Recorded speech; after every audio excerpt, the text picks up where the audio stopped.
We have a tier talk here. Switch up the teams, the conversation. You heard it here first. Jon Gruden will be the Titans' next head coach. Hashtag tier talk from Hector, Hectoring71. Hectoring71. Boys, Titans fans in the back, how do we feel about that? Jon Gruden, is that your guy? I don't think it'll happen. It'd be obviously fun, electric for Nashville. I feel like someone on this bus said it, but was it you talking about how like he would not integrate well with most players? Like he would lock in with, someone was saying how like you think he's going to be like a great fit for it, but the X's and O's, he's like kind of an asshole. Like if you don't get his scheme and play, like he kind of, like you got to be all in or all out. I don't know how much truth there is in that. I would love to see Gruden in Nashville give us a nice little bump, but the odds of it happening, I don't think are very likely. Yeah. But do you have a list yet, Jack? I've said on Twitter, I mean, Joe Brady would be a fun one. But at the same time, it scares me to bring in an OC that has zero experience as a head coach, the same way we just did with Callahan. So I don't think that would be the move. There's obviously the McCarthys and Kingsburys of the world kind of floating around there. So I don't know. I mean, you guys just talked with Marcus Freeman. Y'all were kind of like sprinkling that in there. I don't know. I'm just hearing that Marcus Freeman is now getting an NFL job conversations. Yeah. I mean. And then who said that before we got on the bus that he was mentioned with the Titans? Just somebody did. JP said it. JP just threw it. You just throwing that out there? No, I mean. No, he's seeing conversation. Dude, I literally saw it on Twitter. But. Okay. Oh, my bad. The thing that Joe Brady thing kind of makes me nervous if that is the path that the Titans want to go down, because I think they want to get an offensive-minded head coach. It's probably the smartest thing to do with the first overall pick. But Joe Brady, future friend of the show, great guy. Already friend of the show. Already friend of the show. Yeah, reps the gear. Bought the gear at BWTV.com. He's about it. He is the OC for the reigning MVP. And he's got a guy in Josh Allen that's like pretty incredible. Josh Allen can do things that I don't know if it's yet to be seen whether or not Cam Ward can do those things. Yeah, that makes me a little more nervous about that. I think that's certainly something that could go against him, is that he's been operating with Josh Allen, but he still has one of the best rushing offenses in the NFL with James Cook and the way that they mix it up. But you're right. But again, I still think Cam Ward is a bona fide QB in the NFL. Yeah, I mean, we can get into the Patriots, Titans, since we're already on the subject. That first half was extremely competitive.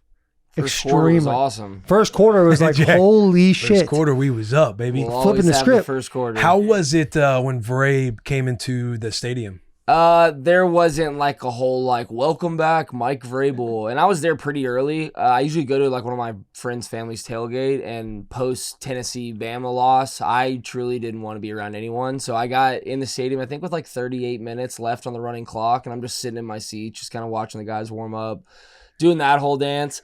But there wasn't like a whole like boo Vrabel or like big cheers. The big thing was I've been in many games in Nissan Stadium over the course of my life and seen many away teams take over. I truly don't think that there was a bigger takeover than there was yesterday with the Patriots fans. Whether it's because like the Patriots had such a massive run, you know, in the Brady and Belichick era, because they just have fans in every market, or if it's because people want to support Vrabel. You know what I mean? Do you feel like there are fans out there that might have just put on the Patriot gear for the day? I think there are fans that like claim to be a Patriots fan, but like last year they weren't speaking up for the Patriots. You know what I mean? Like, yeah. Like now that they're 5-2, and yeah, Drake they're May's flying the playing flag. well, yeah. I mean, and I forget, like those fucking massholes, they're pricks. So many people were so mean to me. I was literally in the bathroom peeing, waiting for a urinal to open up, and a guy looks back and goes, "So, like, how bad is it being a Titans fan?" And it's some like fucking 22-year-old kid in a Patriots jersey. I was like, "Well, you're here," and I'm like in my head, I'm like, "Just don't do this. Like, just piss and get out." And he's pissing like 2 away from me, and I'm done. But I see him go, and I'm like, I'm going to just hold my dick for a sec and let him scatter out. I kind of do one of those glances over. He's waiting. He's not washing his hands. He's waiting. And I'm like, oh, he wants to say some other stuff. So the Titans, like how every NFL one is, there's 2 entrances. There's an entrance and exit. I go out the entrance to try and avoid him. He hawks me down.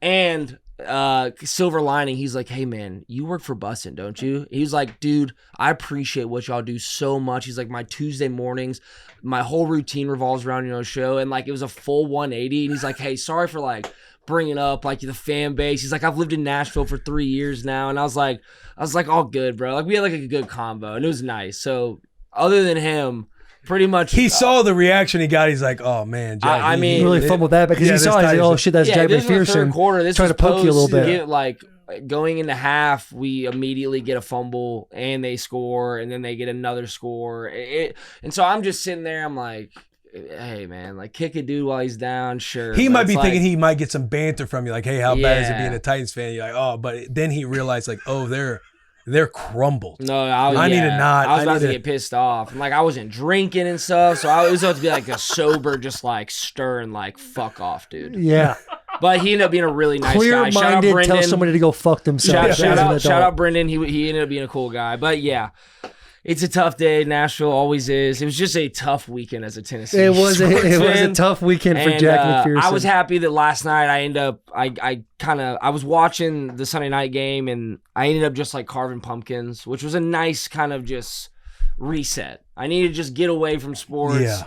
Just like get grounded and then watch. Have some gratitude. Yeah, just try and remember the Smell good the times. flowers for a Yeah. second. So I don't know who's going to be the next coach. If it's Jon Gruden, you would hear zero complaints from me. It would be electric. I just don't know if Jon Gruden's going to come back into the NFL again. A guy that I love for it, Arthur Smith. Yeah, I but think- also, you see what he did when he's OC, goes to be Atlanta's, and then he goes to Pittsburgh, and now he's OC, and it's like, does he make? That's why I like it. Because you like him coming back to be? I head like him coach? going back to head coach. Very rarely do you see, not very rarely, but a lot of times you see a guy being a coordinator. He becomes a head coach. It doesn't work, but they learn a bunch of lessons through that process. They go back to being OC, establish and show that they are still very good at their job, become a head coach again, and then they can put the correct pieces around them to help them where they failed before. Yeah. And I think Arthur, knowing the franchise, understanding it's a very unique franchise, right? The medium market is pretty bad. You're not going to have all of the resources in the world, but he's lived it, he's been through it, and he's worked through it from like essentially a GA position